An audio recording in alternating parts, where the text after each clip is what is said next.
لا إله إلا الله محمد رسول الله. لا إله إلا الله محمد رسول الله. لا إله إلا الله محمد رسول الله. لا إله إلا الله محمد رسول الله.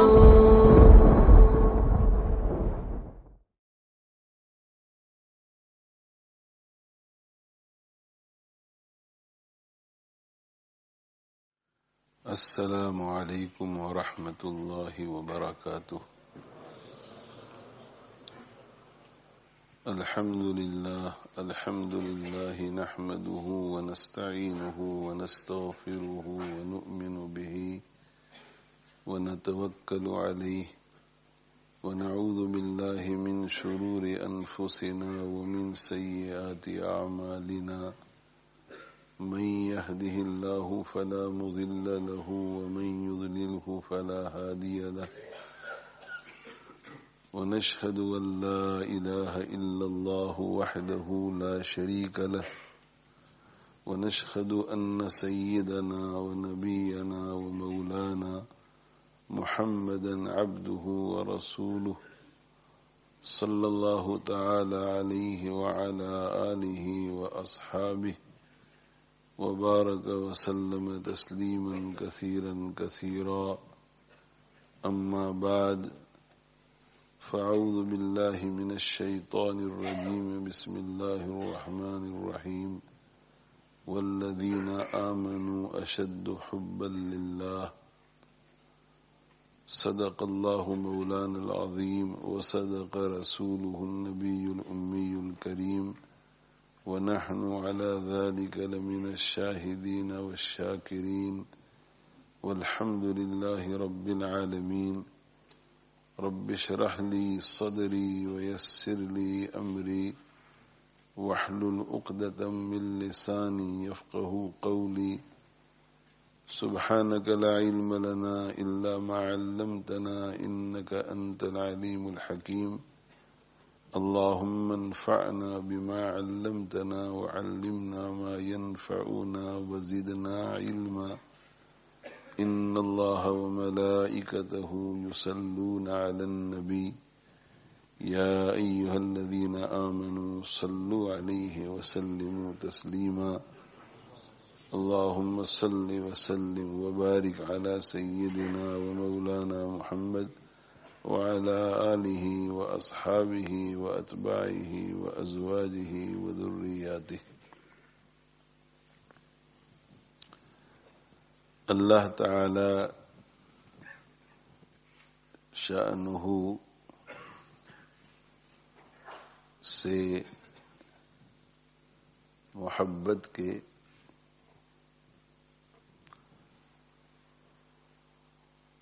چند اسباب ہیں.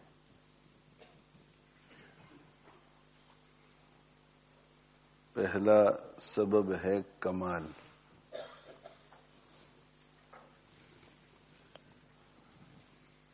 اور دوسرا سبب ہے جمال.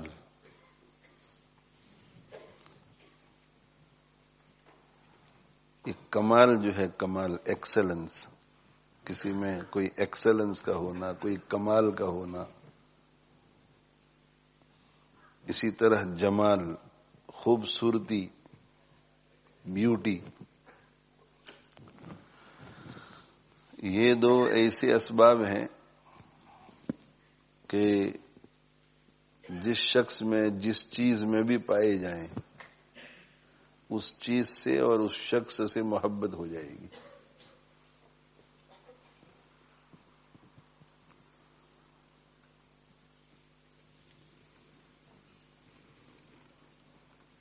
تو اللہ جل جلالہ وعم نوالہ تو کمالات کو پیدا کرنے والے ہیں، خالق کمالات ہیں، اور خالق حسن و جمال ہیں.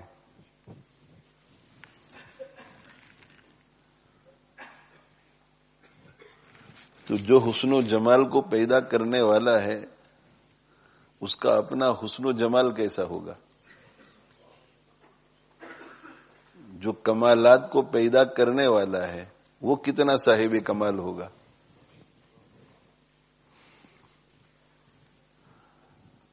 اور اللہ تعالی شانہ نے بندوں کے لیے بڑی آسانیاں پیدا فرمائی ہیں. ہمارا چونکہ اللہ سے تعلق نہیں ہے، اس لیے اللہ کی طرف سے جو حکم بھی آتا ہے ہمیں مشکل لگتا ہے. دین ہمارے لیے ایک مشکل چیز ہے، ایک پرابلم ہے.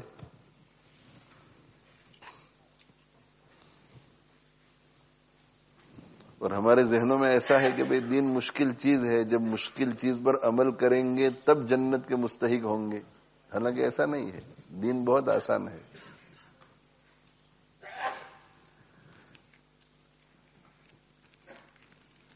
لیکن چونکہ جو چیزیں ہمارے اندر ہمارے دلوں میں ہونی چاہیے تھی، جو اوصاف ہمارے اندر ہمارے دلوں میں ہونے چاہیے تھے، وہ اوصاف ہم نے حاصل نہیں کیے، اس لیے دین ہمیں مشکل لگ رہا ہے.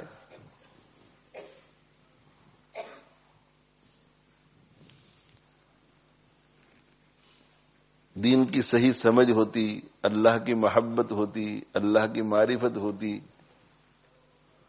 تو یہ سارے کام آسان بھی لگتے، مزیدار بھی لگتے. تو ابھی بھی کچھ گیا نہیں ہے، ابھی بھی موقع ہے. اللہ کی محبت کا دروازہ کھلا ہے، اللہ کی معرفت کا دروازہ کھلا ہے. ابھی بھی ہم تھوڑی کوشش کر لیں اور ہم اپنے دلوں کو اللہ کی محبت اور اللہ کی معرفت سے منور کر لیں تو ہمیں بھی عبادتوں میں مزہ آنے لگے گا. ہمیں بھی عبادتوں میں مزہ آنے لگے گا اور ہم بھی پوری رات عبادت کریں گے. اور جب صبح صادق ہوگی تو ہم بھی رات سے شکایت کریں گے کہ اے رات تجھے کیا ہو گیا، تو اتنی چھوٹی ہو گئی. ہم بھی شکایت کریں گے. ایسے اسلاف گزرے ہیں جو عشاء کے بعد نماز شروع کرتے تھے، عبادت شروع کرتے تھے، ذکر و اذکار میں لگے رہتے تھے، دعاؤں میں، مناجات میں. جب صبح صادق ہوتی تھی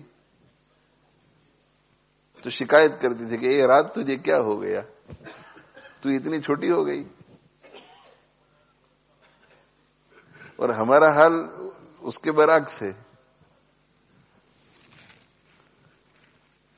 پوری رات تو ہم عبادت کرتے نہیں، ابھی 2-2.5 گھنٹے باقی رہ جاتے ہیں صبح صادق کو، پھر بھی ہم سو جاتے ہیں اور پھر اٹھتے ہیں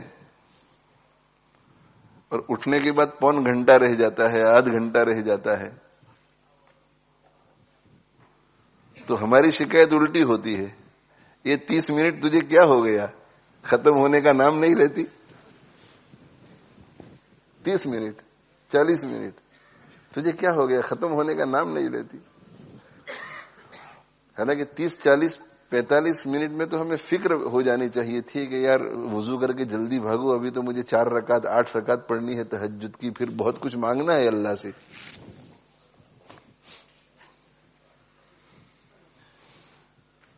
اللہ سے بہت کچھ مانگنا ہے. بندہ جب اللہ سے مانگتا ہے تو اس کی ضرورتیں تو پوری ہوتی ہی ہیں، مگر اس سے بڑھ کر یہ کہ وہ اللہ سے بات کر رہا ہوتا ہے، اسے ہم کلامی کا شرف نصیب ہوتا ہے. تو جتنی دیر تک وہ دعا میں ہے وہ اللہم اللہم اللہم، اے اللہ، اے میرے مالک، اے میرے کریم آقا، اللہ سے بات چیت کر رہا ہوتا ہے. تو ہونا تو یہ چاہیے تھا کہ اگر ذہن میں کوئی دعا نہ آتی، ایک ہی دعا آتی، تو اس ایک ہی دعا کی رٹ لگاتا رہتا کہ اتنی دیر تک میں اللہ سے بات تو کروں.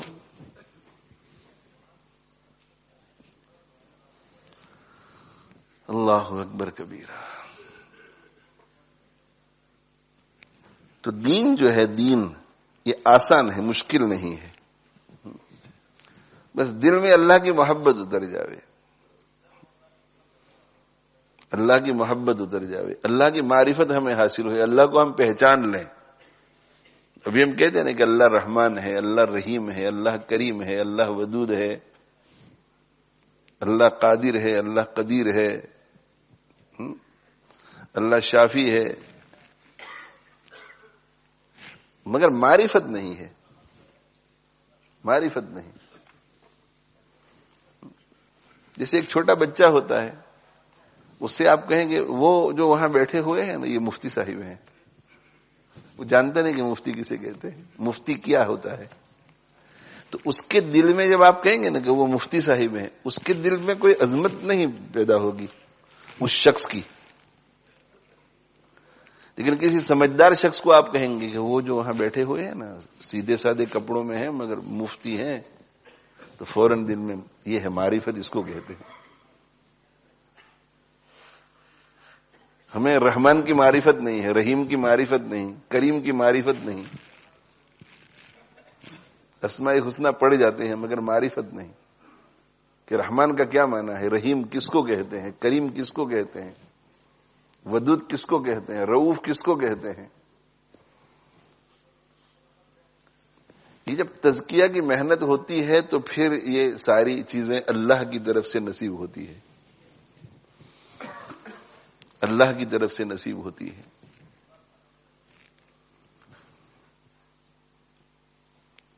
تو کمال جو ہے، کمال وہ صاحب کمال، کمال خالق کے کمالات. تو خالق کے کمالات خود کتنا صاحب کمال ہوگا، خالق کے حسن و جمال خود کتنا حسین و جمیل ہوگا. تو اس پر ہم غور کریں. دنیا میں کوئی بھی چیز ایسی ہمیں نظر آئے جس کے بارے میں ہماری ایسی رائے قائم ہو کہ یار کمال کی چیز ہے، کوئی بھی چیز ہو کمال کی چیز ہے، تو فوراً اسے اللہ کی طرف لے جاؤ. یہ سویٹر یار کمال کا ہے. جب یہ سویٹر کمال کا ہے تو اس سویٹر کو بنانے والا کیسے کمال والا ہوگا، اور جب وہ کمال والا ہے تو اس کو پیدا کرنے والا جس نے اس کے ذہن میں اس سویٹر کو اس شکل میں بنانے کا سلیقہ عطا کیا، وہ کتنا کمال والا ہوگا.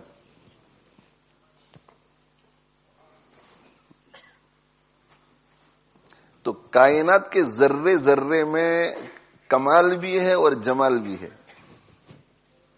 جمال ہے اسی لیے تو تفریح کے لیے جاتے ہیں، کمال ہے اسی لیے تو تفریح کے لیے جاتے ہیں، خرچ کر کے جاتے ہیں.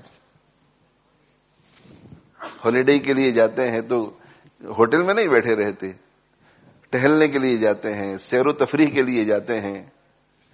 کس چیز کو دیکھنے کے لیے؟ کمال کو دیکھنے کے لیے یا جمال کو دیکھنے کے لیے؟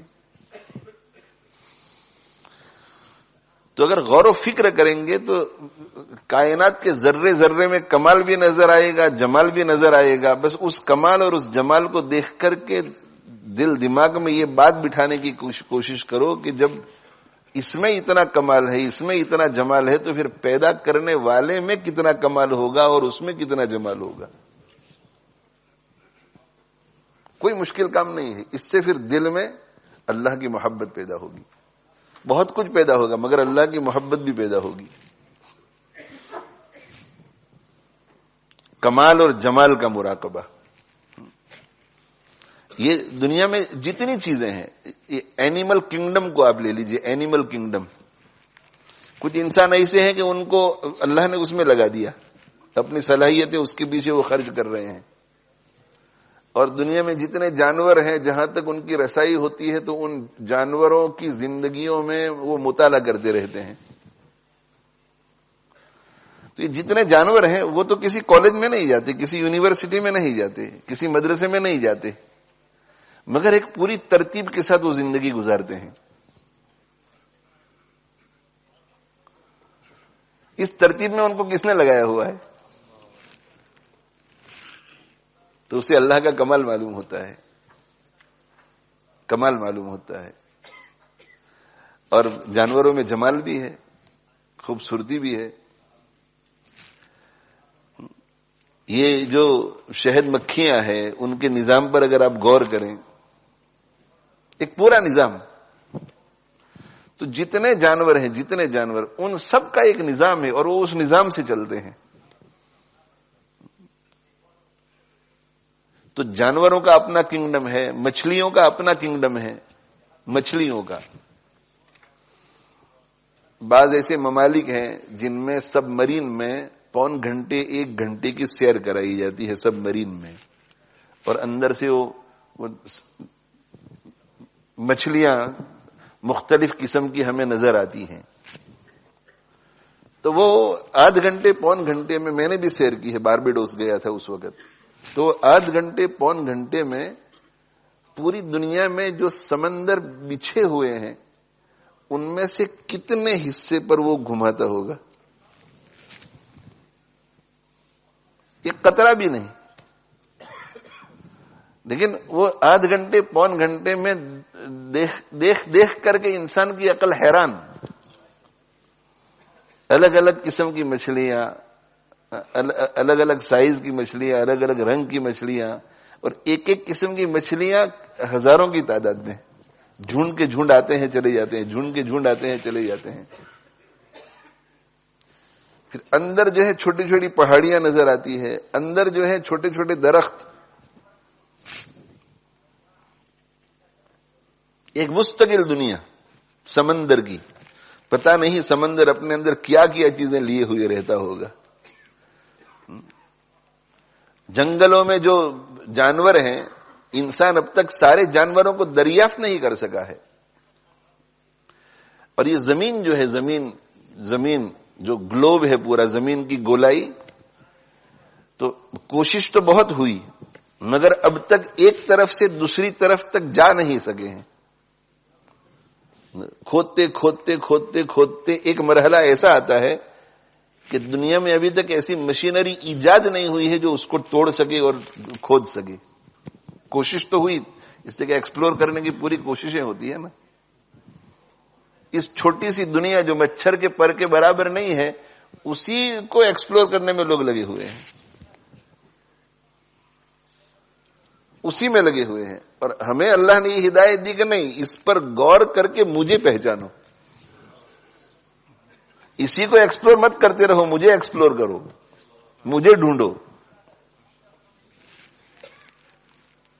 ان فی خلق السماوات والارض واختلاف الليل والنهار لآیات لأولی الالباب الذين يذكرون الله قياما وقعودا وعلى جنوبهم ويتفكرون في خلق السماوات والارض.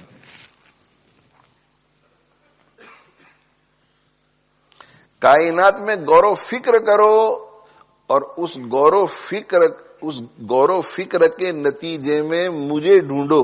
اور جب میں مل جاؤں اور تمہارا دل گواہی دے دے، اور دے گا اگر اس نقطۂ نظر سے غور و فکر کرو گے اور تمہارا دل گواہی دے دے کہ ہاں اللہ ہے، تو پھر میرا ذکر کرو. کائنات میں غور و فکر کرو، میرا ذکر کرو. میری ذات میں غور و فکر مت کرو، اس لیے کہ تمہیں غور و فکر کی اتنی صلاحیت ہی نہیں کہ میری ذات کے بارے میں غور و فکر کر سکے. تو کائنات میں غور و فکر کرو اور اس غور و فکر کے نتیجے میں میری معرفت بڑھتی چلی جائے گی، تو پھر میرا ذکر کرو.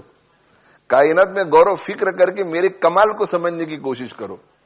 کائنات میں غور و فکر کر کے میرے جمال کو سمجھنے کی کوشش کرو، تو کچھ نہ کچھ تمہارے اوپر کھلے گی. یہ چیزیں پوری تو نہیں کھلے گی جب تک اللہ کو دیکھیں گے نہیں. دیکھنے کے بعد بھی ہمیں ادراک نہیں ہو سکے گا کہ جمال کتنا ہے اور کمال کتنا ہے.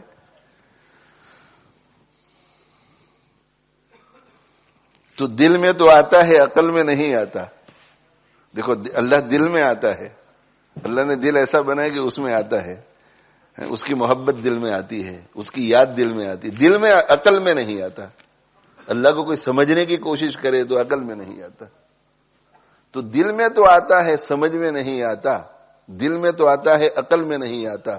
بس میں سمجھ گیا، یہی ہے تیری پہچان. خدا کے باب میں غور کیا ہے، خدا کے باب میں غور کیا ہے. خدا ہے اور کیا ہے. خدا کے بارے میں غور مت کرو، خدا کا تو ذکر کرو. مخلوق میں غور کرو، اور مخلوق میں غور کر کے اللہ کو پہچانو. یہ اتنی کمال والی چیز ہے تو اس کو پیدا کرنے والا کتنے کمال والا ہوگا. یہ اتنی خوبصورت چیز ہے تو اس کو پیدا کرنے والا کتنا خوبصورت ہوگا. یہ عیوب سے اتنی پاک چیز ہے. بہت سے لوگ ایسے ہوتے ہیں کہ عیوب تو ہر ایک میں ہوتے ہیں، مگر عام طور پہ کہ بھئی یہ پاکیزہ شخص ہے. یہ عیوب سے اتنا پاک ہے تو اسے پیدا کرنے والا کتنا پاک ہوگا. یہ اتنی بڑی چیز ہے تو اس کو پیدا کرنے والا کتنا بڑا ہوگا.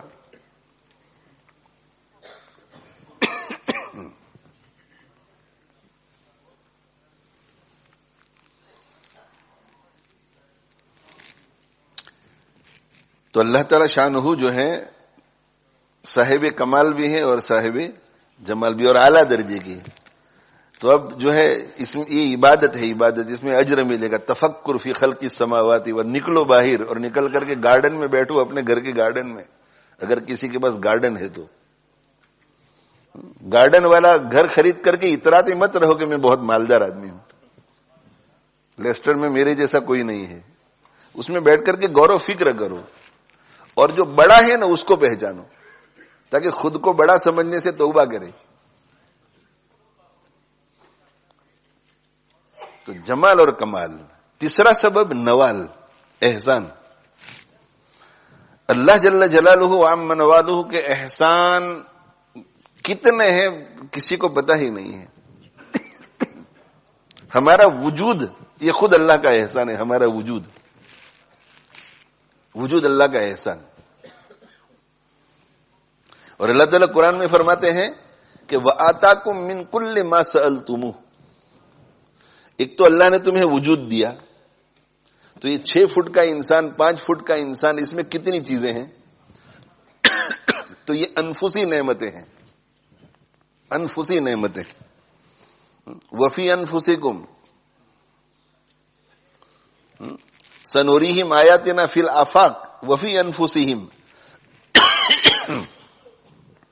تو کچھ جو نشانیاں ہیں، کچھ نعمتیں ہیں وہ آفاقی ہیں، جو انسان کے دائیں بائیں آگے پیچھے، اور کچھ نعمتیں انفسی ہیں.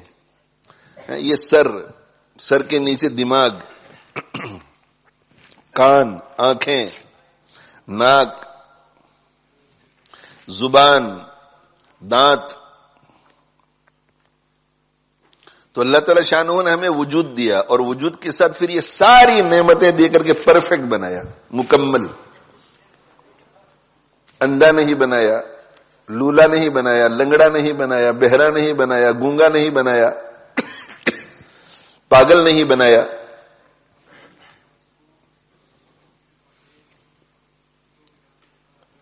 اور پھر اتنی ساری نعمتیں دے کر ایک طویل مدت تک عافیت سے رکھا. اندھا نہیں بنایا، اندھا کیا بھی نہیں. لولا نہیں بنایا، لولا کیا بھی نہیں. لنگڑا نہیں بنایا، لنگڑا کیا بھی نہیں. بہرا بنایا تو نہیں، مگر بعد میں بھی بہرا بنایا نہیں.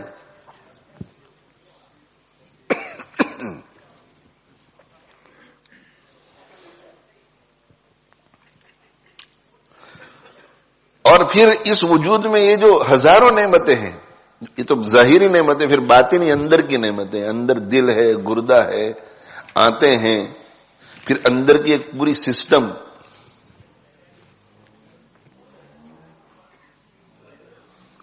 یہ ایندھن نہ ہو نا، ایندھن تو آگ نہیں جل سکتی ایندھن کے بغیر.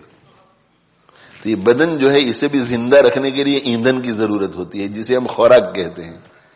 تو ہم یہ سمجھتے رہتے ہیں کہ بھوک لگتی ہے اور کھانا کھایا جاتا مزے کے لیے. مزے کے لیے نہیں، یہ ایندھن ہے. تو اللہ تعالی شانہ نے یہ کام کتنا آسان کر دیا. بھوک لگتی ہے اور مزے کے لیے ہم کھانا کھاتے ہیں، تو یہ ایندھن اندر چلا جاتا ہے. تو غذا ملتی ہے، یہ مستقل نعمت غذا. اور پھر غذا بھی کتنی مختلف قسموں کی، کتنی مختلف قسموں کی غذا. کھانے کے لیے بیٹھتے ہیں تو کوئی چیز آسٹریلیا کی ہے، اور کوئی چیز ہندوستان کی ہے، کوئی چیز پاکستان کی ہے، کوئی چیز چائنا کی ہے، کوئی چیز سعودی عرب سے آئی ہوئی ہے. کہاں کہاں سے اللہ پہنچا دیتے ہیں. اور ہم تک یہ ساری نعمتیں پہنچانے کے لیے، کھانے کی، پینے کی، پہننے کی، برتنے کی، جتنی بھی چیزیں ہمیں، ہماری یہ ضرورتیں پوری کرنے کے لیے اللہ نے اپنے ہی بندوں کے دلوں میں مال کی محبت ڈالی. مال کی محبت ڈالی تو ہر وقت وہ سوچتے رہتے ہیں کہ ایسی کون سی آرام کی چیز ہے، مزے کی چیز ہے، جسے مارکیٹ میں لائیں گے تو ہمیں پیسے ملیں گے. وہ ہر وقت سوچتے رہتے ہیں. اور ہمارے لیے نئی نئی چیزیں مارکیٹ میں آتی رہتی ہے. سب سے پہلی مرتبہ پنکھا آیا تھا تو کیسا پنکھا تھا. اب پنکھے بدلتے بدلتے مارکیٹ میں کتنی ٹائپ کے پنکھے آ گئے.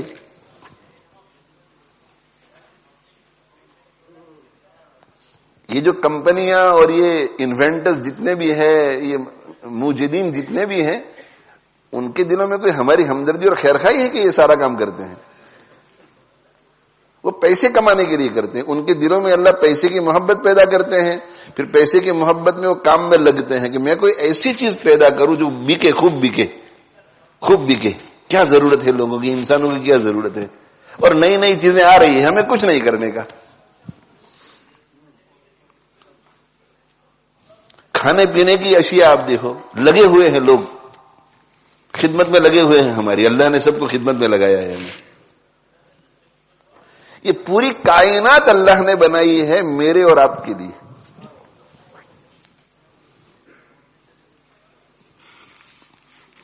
خلق لکم ما فی الارض جمیعا, اللہ نے تمہارے لیے سب کچھ بنایا. یہ جو کچھ بھی زمین میں ہے سب کچھ تمہارے لیے بنایا اللہ نے. انتم اشد خلقا ام السماء بناها رفع سمكها فسواها واغطش ليلها واخرج ضحاها والارض بعد ذلك دحاها اخرج منها ماءها ومرعاها. آسمان و زمین اس کی نعمتوں کا ذکر کر کے اللہ فرماتے ہیں کہ متاع لکم ولانعامکم, یہ ہم نے تمہارے لیے اور تمہارے چوپایوں کے لیے سارا نظام بنایا ہے. مفتی محمد شفیع صاحب رحمۃ اللہ علیہ ایک نظم میں ایک شعر فرماتے ہیں, یہ زمین میرے لیے, یہ آسمان میرے لیے, یہ زمین میرے لیے. یہ زمین بھی اللہ نے میرے لیے بنائی ہے, زمین میرے لیے. اور زمین بھی کیسی بنائی آپ دیکھو, زمین کیسی بنائی, بات سے بات نکلتی جا رہی ہے. زمین کیسی بنائی, سبحان اللہ. اگر بالکل نرم ہوتی میٹریس کی طرح تو ہمارے لیے چلنا مشکل ہو جاتا. کیچڑ والی ہوتی تو بھی چلنا مشکل, نرم ہوتی تو مشکل, اور لوہے جیسی سخت ہوتی تو بھی مشکل. نہ اتنی نرم نہ اتنی سخت, اس پہ آدمی تکلیف کے بغیر چل سکتا ہے, اور لمبا چلنے کے بعد پیروں میں تکلیف بھی نہیں ہوتی. اگر لوہے جیسی سخت ہوتی تو وہ 1 میل بھی نہ چل سکتا.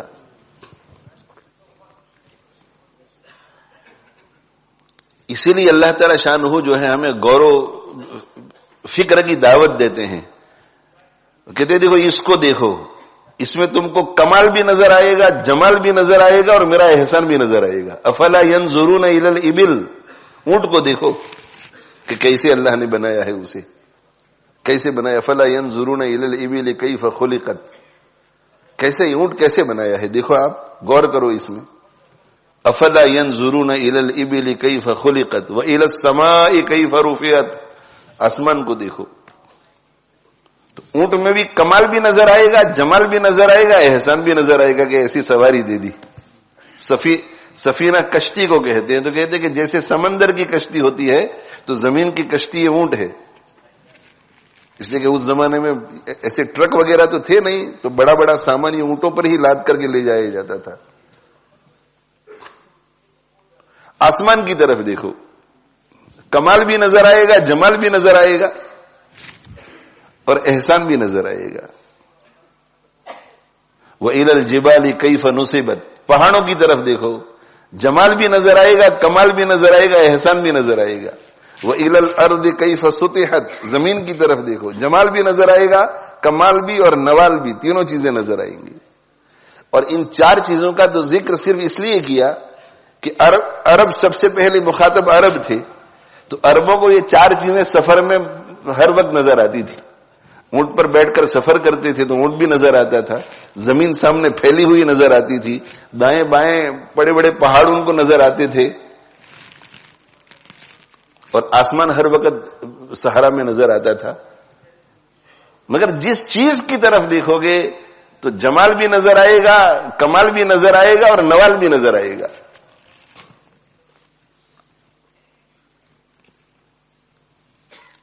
وسخر الشمس والقمر, سورج اور چاند کو مسخر کر دیا تمہارے لیے, خدمت میں لگا دیا, تمہاری خدمت میں.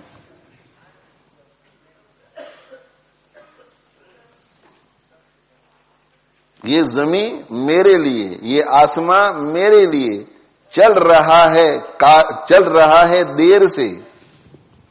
یہ زمین میرے لیے, یہ آسمان میرے لیے چل رہا ہے دیر سے, ہزاروں سال سے چل رہا ہے.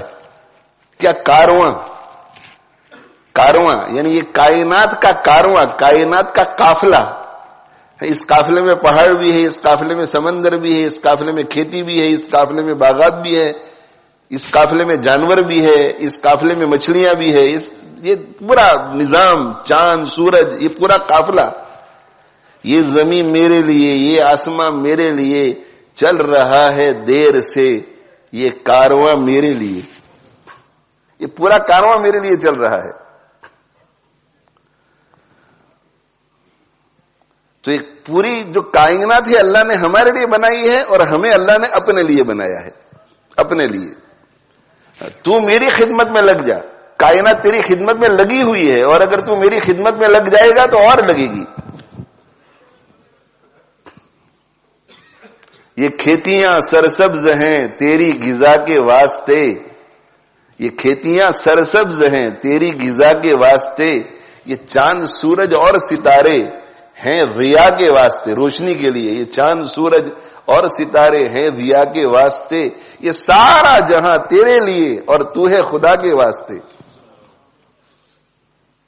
تو خدا کا ہو جائے، یہ سب کچھ تیرے لیے بنایا ہے، تیرے لیے پیدا کیا ہے.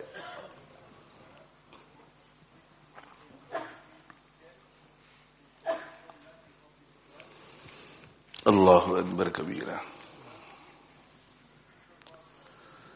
تو اللہ کے احسانات بہت زیادہ ہیں، بہت احسانات ہیں، بہت. یہ پانی کو دیکھ لو، پانی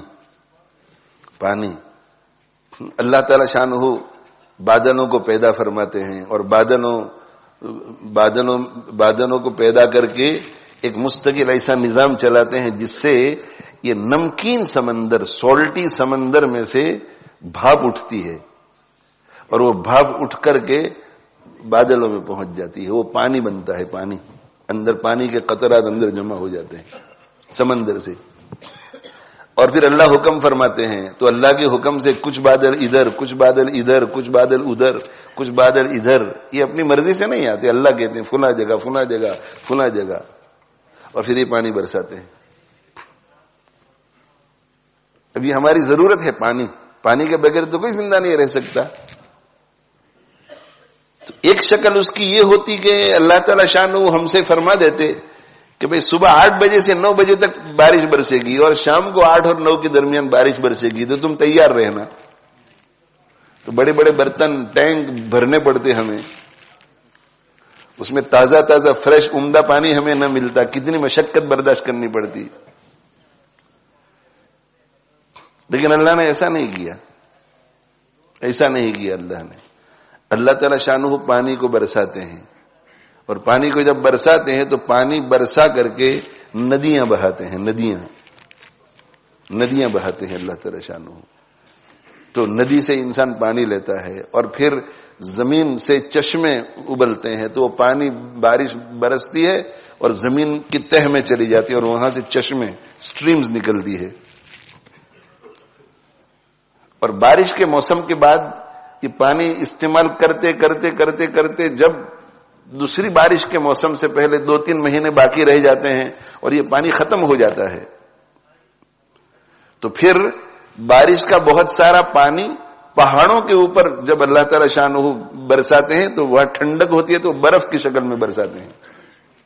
تو اخیری جو 2-3 مہینے ہوتے ہیں وہ سخت گرمی کے ہوتے ہیں، بارش سے پہلے والے مہینے سخت گرمی کے ہوتے ہیں. تو سخت گرمی کی وجہ سے جب نیچے پانی ختم ہو جاتا ہے، کنویں خشک ہونے لگتے ہیں، چشمے خشک ہونے لگتے ہیں، ندی میں پانی بالکل کم ہونے لگتا ہے، تو سخت گرمی کی وجہ سے وہ جو پہاڑوں کے اوپر برف کی شکل میں پانی ہوتا ہے وہ پگھلنا شروع ہوتا ہے، اور وہ پگھل کر کے نیچے اترتا ہے، اور اس کے ذریعے سے پھر چشمے ابل پڑتے ہیں اور ندیاں بہ پڑتی ہیں. اور یہ ختم ہوتا ہے تو اس سے پہلے پھر وَإِن مِّن شَيْءٍ إِلَّا عِندَنَا خَزَائِنُهُ، ایسی کون سی چیز ہے کہ جس کے خزانے ہمارے پاس نہیں ہیں. وَلِلَّهِ خَزَائِنُ السَّمَاوَاتِ وَالْأَرْضِ، اللہ کے پاس آسمان اور زمین کے خزانے ہیں. ہمارے پاس ہر چیز کے خزانے ہیں، لیکن ان خزانوں کو ایک دم سے ہم نہیں اتارے. وَمَا نُنَزِّلُهُ إِلَّا بِقَدَرٍ مَعْلُومٍ، ان خزانوں کو ہم سوچ کے اتارتے ہیں کہ اس وقت کتنی ضرورت ہے، کس جگہ پر کتنی ضرورت ہے، قدر معلوم اتارتے ہیں ہم.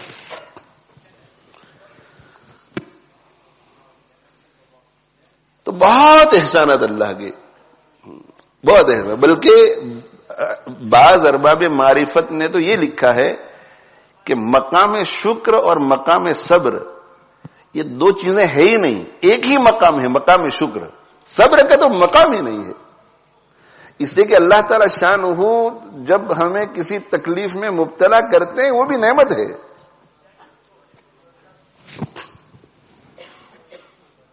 مقام شکر ہے ہی نہیں، اللہ کی طرف سے نعمت ملتی ہے وہ بھی نعمت، اور تکلیف آتی ہے وہ بھی نعمت. تو بندے کو تو صرف شکر ہی کرنا چاہیے تھا، صبر کرنا ہی نہیں چاہیے تھا، صبر کی ہونی ہی نہیں چاہیے تھی. لیکن اللہ جل جلالہ وعم نوالہ کا ایک اور احسان ہوا. وہ کیا ہوا کہ میرے بندے نا شکرے ہوں گے، نا قدرے ہوں گے، حوصلے اتنے ان میں نہیں ہوں گے، کم ہمت ہوں گے، تو میں تکلیف کی شکل میں جب نعمت بھیجوں گا تو یہ بے صبری کے شکار ہو جائیں گے. تو ان سے صبر کرا کر اس پہ بھی ان کو صابرین میں شامل کر کے جنت میں داخل کروں گا. صبر کرو، چلو مقام میں اس پر شکر ادا نہیں کر سکتے ہو، صبر کرو. جب بھی کوئی تکلیف آتی ہے تو جو مقربین ہوتے ہیں، اللہ کے بہت برگزیدہ بندے، وہ شکر ادا کرتے ہیں. ایک شکر یہ ادا کرتے ہیں کہ چلو بھائی یہ تکلیف جو مجھے پہنچی ہے دنیاوی تکلیف پہنچی ہے، دینی نہیں پہنچی، تو اللہ کا شکر ہے. اللہ کا شکر ہے کہ چوری ہو گئی، مال کی چوری ہو گئی، ایمان کی نہیں ہوئی، الحمدللہ شکر ادا کرتے ہیں. بیماری میں مبتلا ہو گئے، کینسر کی خبر آ گئی، دیکھیں جسمانی بیماری ہے، روحانی بیماری نہیں ہے، الحمدللہ شکر ادا کرتے ہیں. پھر دوسرا ان کا ذہن کس طرف جاتا ہے کہ اس سے بھی بڑی تکلیف آ سکتی تھی مگر اللہ نے چھوٹی بھیجی، الحمدللہ شکر ہے اللہ کا، اللہ نے کرم فرمایا، اللہ نے مصیبت میں نہیں ڈالا، اس لیے کہ چھوٹی تکلیف تو یہ مصیبت میں نہیں ڈالا اللہ نے. اور تیسری بات یہ شکر ادا کرتے ہیں کہ اللہ نے تکلیف تو بھیجی مگر جزا فضا اور بے صبری کا شکار نہیں بنا، یہ بھی اللہ کی ایک نعمت ہے، تو اللہ کا شکر ادا کریں.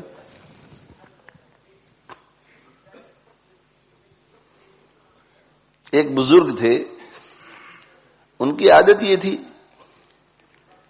کہ جب بھی کوئی بات ان کے سامنے آتی تھی تو ایسا کہتے تھے کہ الحمدللہ خیر ہو گئی. ہماری بچی کی منگنی ہو گئی تو کہ الحمدللہ خیر ہو گئی، یہ تو سمجھ میں آتا ہے. مگر کہ میرے بیٹے کا انتقال ہو گیا تو کہ الحمدللہ خیر ہو گئی. کیوں بھائی؟ اس لیے کہ یہ مقام شکر پر پہنچے ہوئے ہوتے ہیں یہ لوگ. ان کو صبر کی کوئی وجہ نظر نہیں آتی، ان کو ہر چیز میں اللہ کی نعمت نظر آتی ہے. اب کسی کا بیٹا انتقال کر گیا تو ان کے ذہن میں یہ بات آتی کہ بہت اچھا ہو گیا، جنت میں چلا گیا الحمدللہ. یہ اس زاویے سے سوچتے ہیں. بھائی بچہ جو ہے بچپن میں الحمدللہ خیر ہو گئی. کیوں خیر ہو گئی؟ بالغ ہوتا پتہ نہیں، آوارہ ہو جاتا، اچھا ہوا کہ جنت میں چلا گیا، آپ کی سفارش کرے گا.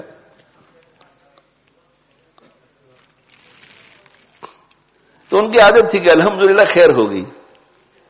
تو ایک شخص سے ان کی ملاقات ہوئی، جاننے پہچاننے والا تھا. اس نے کہا کہ ہمارے بیٹے کا انتقال ہو گیا کہ الحمدللہ خیر ہو گئی. اور اتنا سمجھدار نہیں تھا، کہا بیٹا مر گیا اور یہ بڈھا کہتا ہے کہ الحمدللہ خیر ہو گئی. تو اس نے ایک منصوبہ بنایا اپنے ذہن میں کہ میں کسی جگہ چھپ کر کے بیٹھوں گا اور ڈنڈے سے زور سے اس کی پٹائی کروں گا اور پھر پوچھوں گا کہ اب کیا حال ہے، پھر دیکھیں گے کہ یہ کیا کہتے ہیں. تو ایک جگہ پر چھپ کر کے بیٹھ گیا جہاں سے یہ حضرت گزرتے تھے ڈنڈا لے کر. اب انتظار کرتا رہا آ ہی نہیں رہے ہیں، وہ آ ہی نہیں رہے ہیں. وہاں سے گزرنے کا روزانہ کا معمول تھا. یہ گھر پہنچا تو دیکھا کہ ان کو تو سر میں چوٹ آئی ہے اور پٹی باندھی ہوئی ہے. تو جا کر کے پوچھا کہ کیا ہوا، تو کہنے لگے کہ الحمدللہ خیر ہو گئی. ان کو تو کچھ پتا نہیں، مگر دیکھو کہ الحمدللہ خیر ہو گئی. تو اس نے دل دل میں کہا کہ واقعی خیر ہو گئی، واقعی خیر ہو گئی، میں تو بڑا ڈنڈا لے کر کے وہاں بیٹھا ہوا تھا، اگر آپ وہاں سے گزرتے تو میں تو آپ کی خیر بنانے کی سوچ رہا تھا۔ سمجھ میں آئی اس کی بات کہ الحمدللہ خیر ہو گئی۔ کیا ہوا آپ کو؟ تو کہنے لگے کہ اصل میں میرا دروازہ جو ہے نا وہ نیچا ہے، تو جھک کر کے نکلنا پڑتا ہے۔ آج جب میں حسب معمول اپنے وقت پر نکلا تو ذہن سے بات نکل گئی۔ دیکھو اللہ نے کروایا نا، وہ بڑی مصیبت سے بچانے کے لیے چھوٹی چوٹ لگی، وہاں ہو سکتا ہے کہ انتقال بھی ہو جاتا، تو کہتے کہ ذہول ہو گیا، حالانکہ روزانہ جھک کر کے نکلتے تھے، آج ایسے سیدھا تو یہاں ٹکر لگی اور یہاں ذرا چوٹ آئی تو بچوں نے روک لیا کہ ہم آپ کو پلاسٹر وغیرہ لگا دیتے ہیں، اب آپ آج باہر نہ نکلے، آپ آرام کریں۔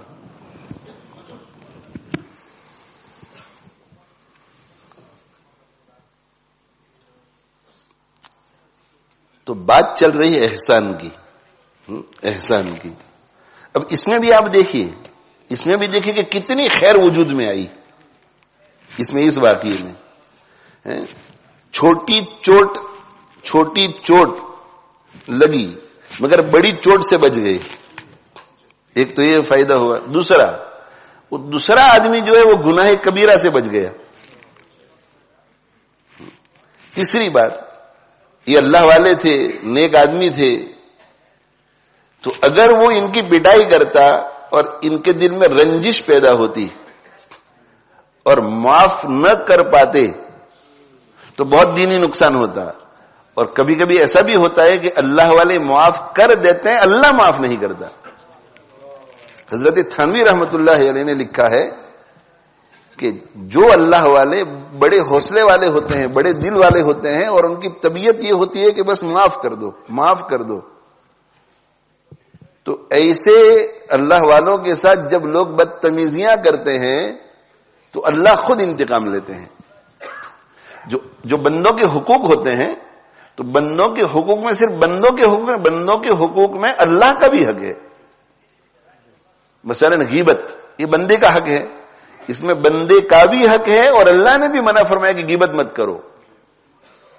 تو قانون یہ ہے کہ اللہ معاف کرنا چاہے گا تو اس وقت معاف کرے گا جب بندہ معاف کرے۔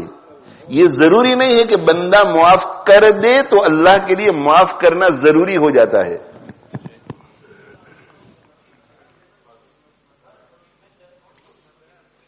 تو ہو سکتا ہے کہ وہ معاف نہ کرتے تو من عادی لی ولی فقد آذنتہ بالحرب، جو شخص میرے ولی سے دشمنی رکھتا ہے تو میں خود اعلان جنگ کرتا ہوں، اللہ حدیث قدسی میں فرماتے ہیں۔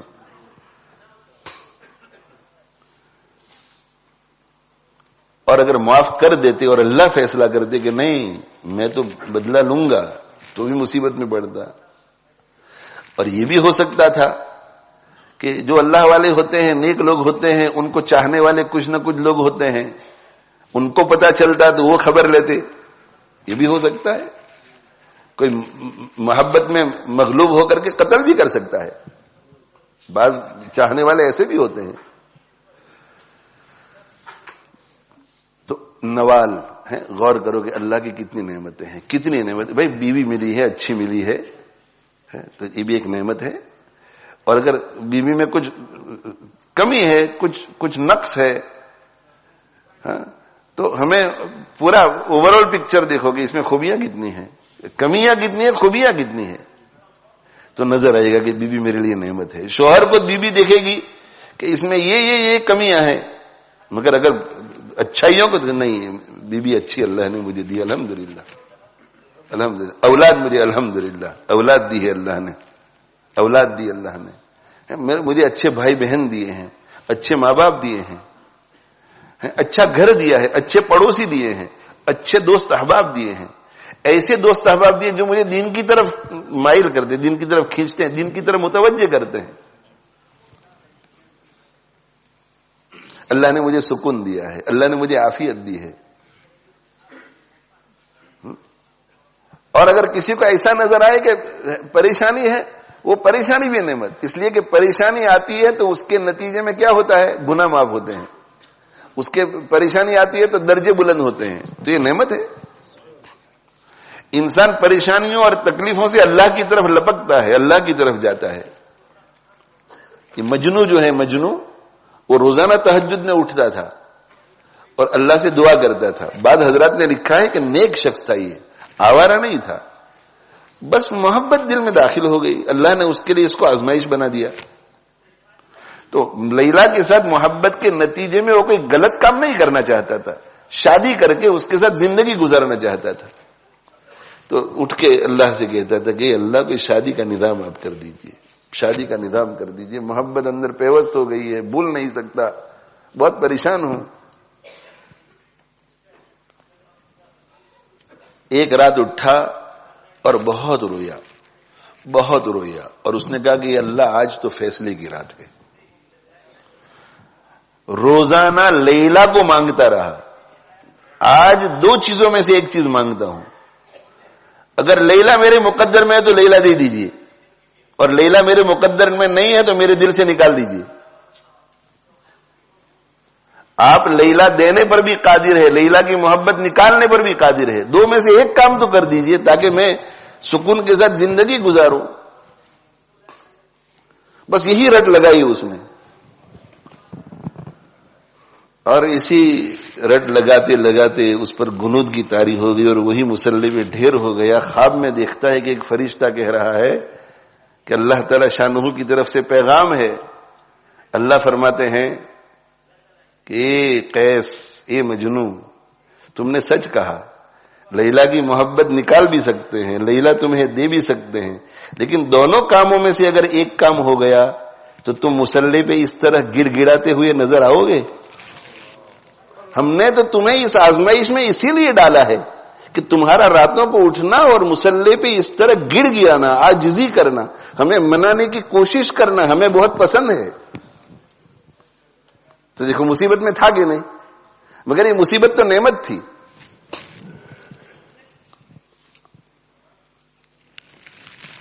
تو مقام شکر ہی ہے، لیکن ہم کمزوروں کے لیے اللہ نے مقام صبر بنا دیا اسے، کہ چلو بھائی اسے نعمت مت سمجھو، مصیبت سمجھو، تکلیف سمجھو، اور مصیبت اور تکلیف سمجھ کر صبر کر جاؤ. اس پہ بھی میں تمہیں صابرین میں سے بنا دوں گا. انما یوفی الصابرون اجرهم بغیر حساب، اور بے حساب اجر و ثواب دوں گا تم کو.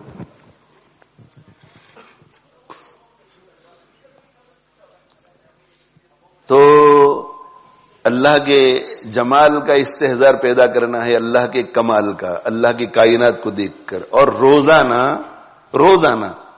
2 منٹ 3 منٹ دیکھو، دل کے تزکیے کے لیے اور دل میں اللہ کی محبت پیدا کرنے کے لیے کسی شیخ سے وابستہ ہونا پڑے گا.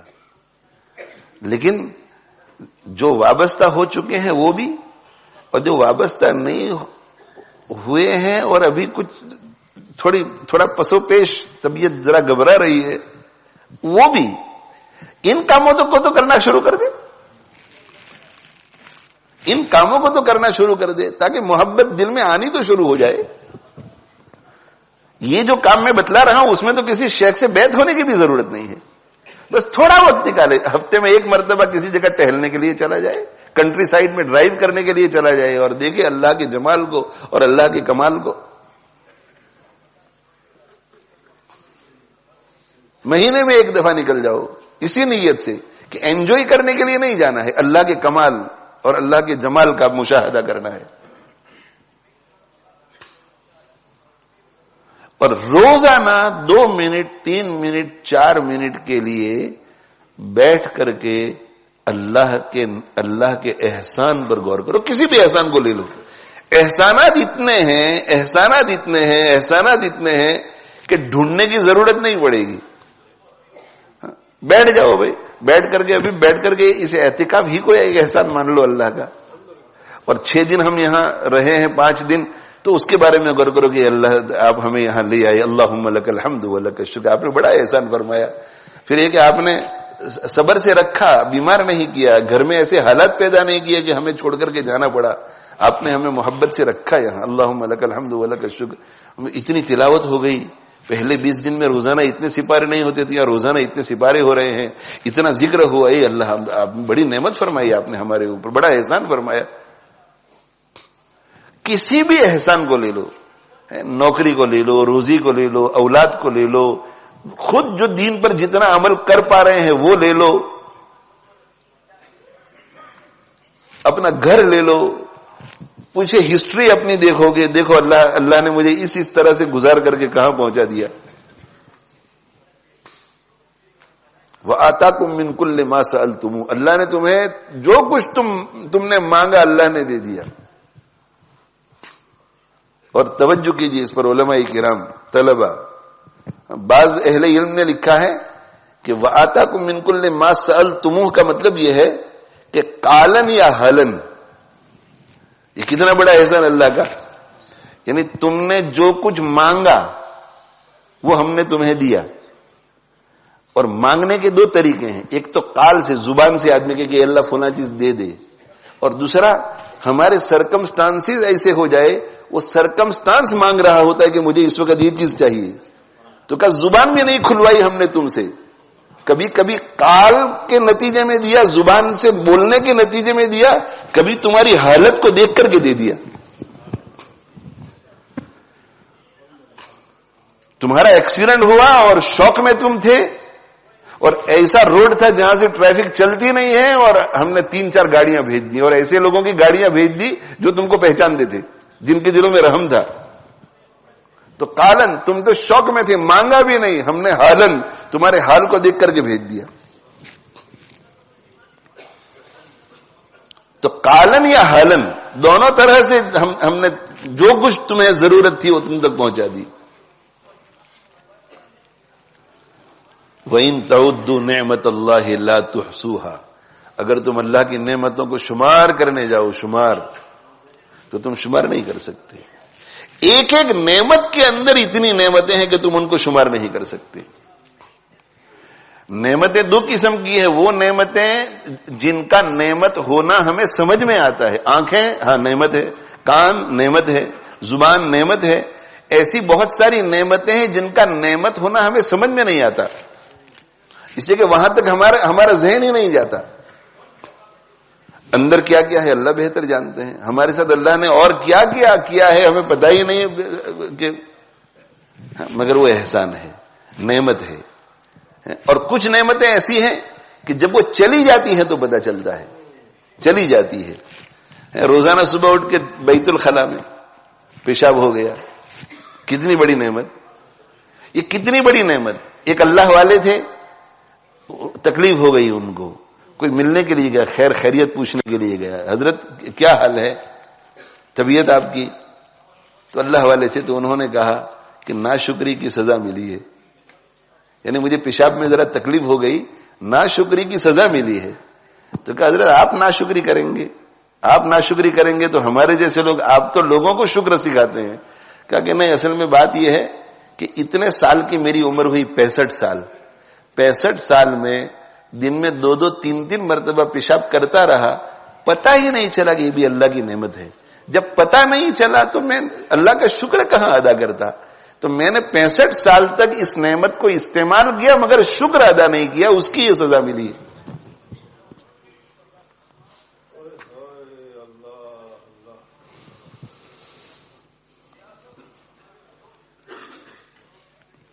ایمان جیسی دولت ہمیں ملی, ہمیں غور کرنے کی ضرورت ہے کہ ہم شکر, اے اللہ آپ نے بڑی اچھی اولاد دی ہے, ہم شکر ادا کرتے ہیں. ایمان کے بارے میں کبھی شکر ادا کرتے ہیں؟ روزانہ ہاتھ اٹھا کر ایک مرتبہ تو کہنا چاہیے تھا کہ اللہ آپ نے ایمان عطا کیا, ہم آپ کا شکر ادا کریں. ایمان جیسی دولت بغیر مانگے.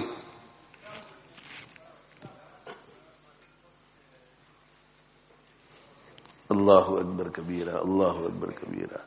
اور ہر شخص, یہاں جتنے لوگ بیٹھے ہوئے ہیں, پوری دنیا میں جتنے لوگ ہیں, ہر شخص ملینئر اور بلینئر ہے. اصل میں ہم خود کو غریب اس لیے سمجھتے ہیں کہ ہم نے ایک معیار مقرر کر لیا کہ جس کے پاس سونا ہو, چاندی ہو, پیسے ہو, وہ مالدار ہے. یعنی ہم نے مالداری کا معیار صرف ایک منی، پیسے، پیسے، پیسے ہو تو مالدار، پیسے نہ ہو تو غریب. یہ کس نے کہا بھائی؟ اللہ نے صرف پیسے دولت دیے ہیں، علم بھی تو دولت ہے، علم بھی تو دولت ہے. تو ایک مالدار کے پاس اگر پیسے ہیں اور ایک عالم کے پاس علم ہے تو وہ پیسے کے اعتبار سے مالدار ہے، یہ عالم پیسے کے اعتبار سے غریب ہے، اور یہ عالم علم کے اعتبار سے مالدار ہے اور علم کے اعتبار سے غریب ہے. اور ہو سکتا ہے کہ ان دونوں نعمتوں کو اگر آپ تولنے پہ آ جائیں تو پھر اس نتیجے پر پہنچیں گے کہ یہ عالم مالدار ہے، وہ بیچارہ کلاش ہے.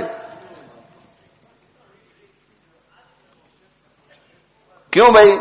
اس لیے کہ وہ جو مالدار ہے، مالدار اس کے پاس پیسے اس کی ضرورت سے زیادہ، پیسے ضرورت سے زیادہ، اور علم ضرورت کی بقدر بھی نہیں ہے.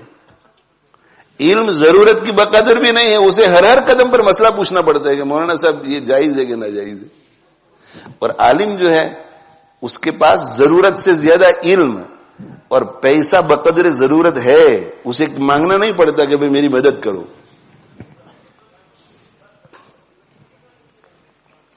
تو نعمتیں تو ہر ایک کے پاس ہے، کسی کے پاس علم کی دولت ہے، کسی کے پاس فلوس کی دولت ہے، کسی کو آنکھیں کان، یہ نعمتیں اتنی زیادہ کہ آپ بلینئر نہیں ہیں، ملینئر نہیں ہیں. آپ گردے ہیں، دل ہیں، کوئی اپنا دل بیچے گا؟ اگر کوئی کہے کہ مجھے ہارٹ ٹرانسپلانٹ کرنا ہے، آپ اپنا دل دے دو، آپ کی جان تو چلی جائے گی مگر آپ کے بچوں کا بھلا ہو جائے گا، میں 20 ملین پاؤنڈ دینے کے لیے تیار ہوں. آپ کہیں گے نہیں بھائی نہیں، یہ 20 ملین نہیں چاہیے، ایک وقت کی دال روٹی ہم کھائیں گے مگر ہم زندہ رہنا چاہتے ہیں، یہ دل نہیں دیتے. معلوم ہے کہ دل 20 ملین سے بھی زیادہ قیمتی ہے. تو اللہ تعالیٰ شانہ کی بہت نعمتیں ہیں، بہت نعمتیں ہیں، بہت نعمتیں ہیں، بہت نعمتیں ہیں. ان نعمتوں پر غور کریں گے. کسی سے ہمیں، مجھ سے اس وقت آپ کو دین کی باتیں مل رہی ہیں، یہ اللہ دے رہا ہے آپ کو. حضرت تھانوی رحمۃ اللہ علیہ ایک مرتبہ تشریف فرما تھے، بیٹھے ہوئے تھے اور اللہ کی محبت کی باتیں کر رہے تھے، ذکر اللہ کی باتیں کر رہے تھے، جس سے حاضرین کے دل جو ہے وہ اللہ کی محبت کی طلب میں سرشار ہو رہے تھے. تو خواجہ صاحب رحمۃ اللہ نے فرمایا کہ حضرت کچھ آپ کے دل میں سے ہمارے دل میں بھی محبت ڈال دو. تو حضرت تھانوی رحمۃ اللہ نے فرمایا کہ وہی تو کر رہا ہوں، وہی تو کر رہا ہوں، ابھی جو میں بات کر رہا ہوں اللہ کی محبت ہی تو دلوں میں پیدا کر رہا ہوں. تو یہ اللہ کسی کے علم، عالم سے ہم سن کر کے علم لیتے ہیں مگر دیتا اللہ ہے. الرحمن علم القرآن، قرآن اللہ نے سکھایا مگر کس کے ذریعے سکھاتا ہے؟ استاد کے ذریعے سکھاتا ہے. ہمیں وجود اللہ نے دیا مگر ماں باپ کے ذریعے. تو ہمیں روٹی کبھی ماں باپ کے ذریعے کھلاتا ہے، کبھی اولاد کے ذریعے کھلاتا ہے، مگر کھلاتا اللہ ہی ہے، کھلاتا اللہ ہی ہے.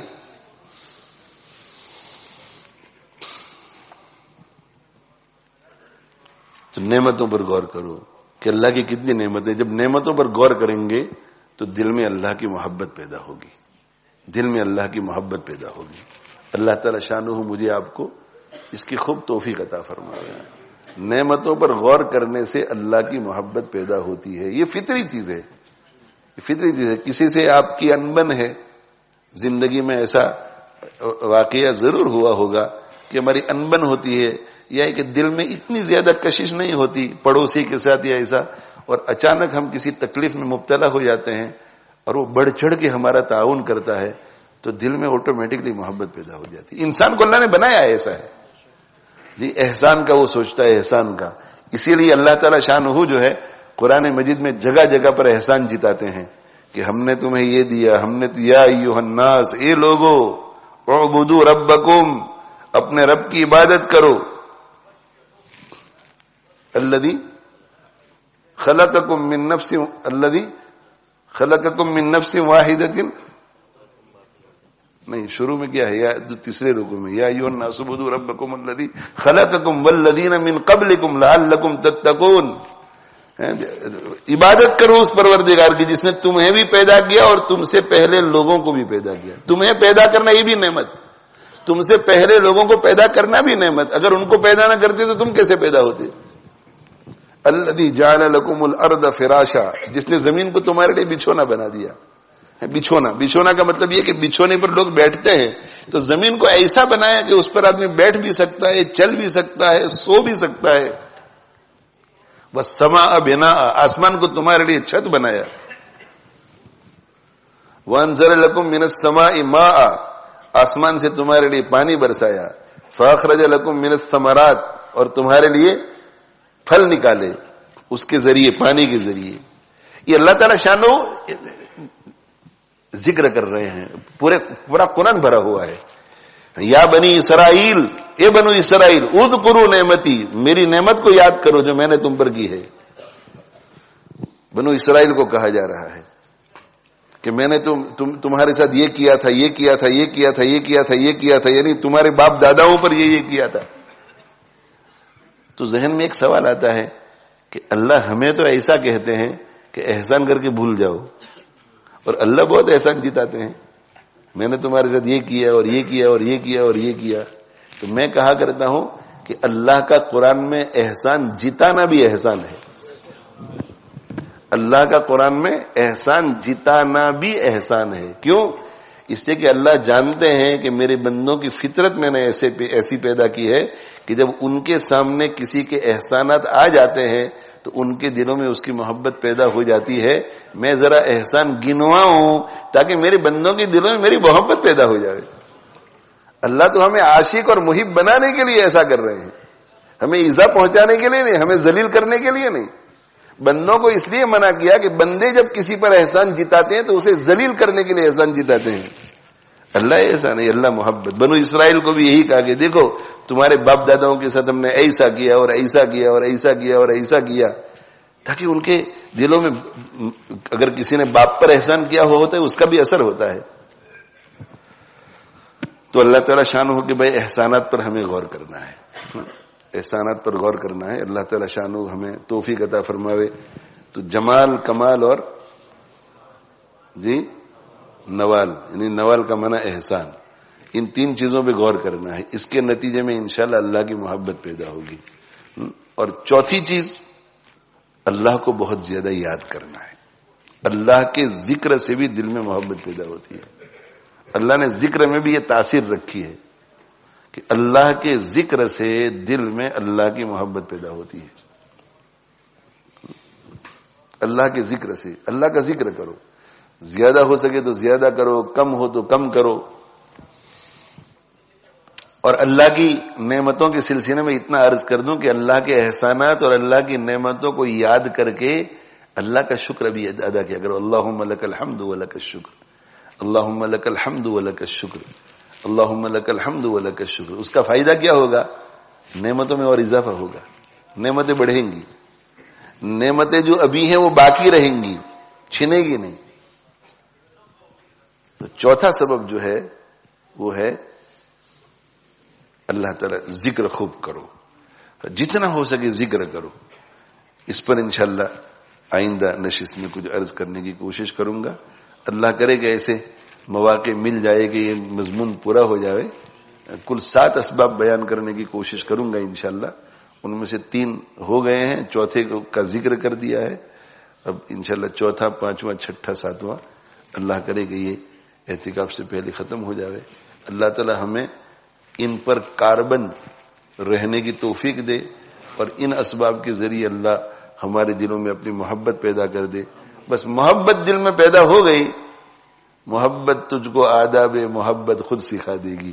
پھر کسی کو کہنا نہیں پڑے گا کہ نماز پڑھو اور نماز اس طرح پڑھو، پھر کہنا نہیں پڑے گا کہ نظر کی حفاظت کرو اور اس طرح حفاظت کرو. خود آدمی چل پڑتا ہے جب محبت دل میں پیدا ہو جاتی ہے.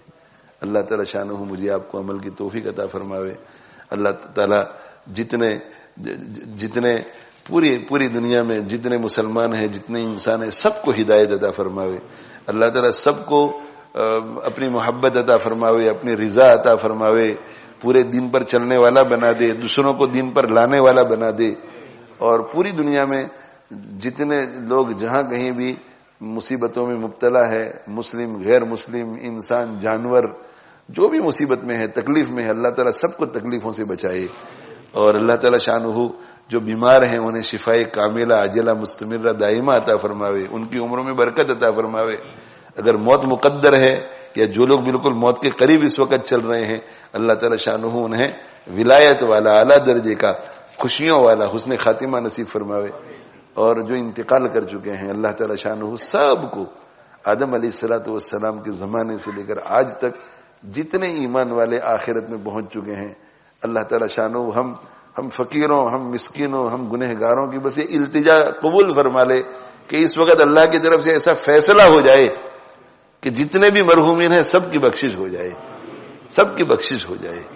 اور اللہ تعالی شانہ ہمیں بھی اپنے در پہ اللہ لایا ہے تو اللہ تعالی شانہ ہمیں یہاں سے سچی پکی توبہ کر کے لے جائے، اور یہ عزم کے ساتھ ہمیں لے جائے کہ ہمیں اپنے دلوں کا تزکیہ کرانا ہے، اپنے دلوں کو اللہ کی محبت معرفت سے بھرنا ہے، ایمان اور یقین سے بھرنا ہے، اور پورے دن پر چلنا ہے، دوسروں کو پورے دن پر لانا ہے، اور پوری زندگی اتباع سنت والی زندگی ہمیں گزارنی ہے.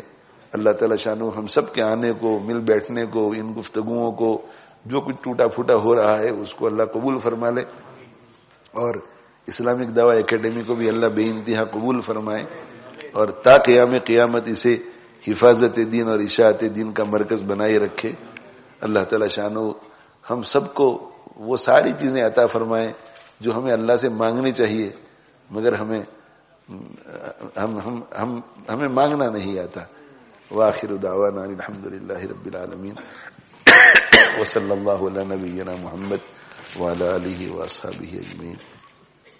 بس بھائی دعا تو ہو گئی ہے، اور دوسری بات یہ عرض کرنی تھی کہ اموات کی خبریں آ رہی ہیں، خاص طور پہ ان کی جن سے تعلق بھی ہے. تو سہارنپور میں مفتی خالد صاحب تھے، مفتی خالد صاحب بزرگ آدمی تھے، اللہ والے تھے.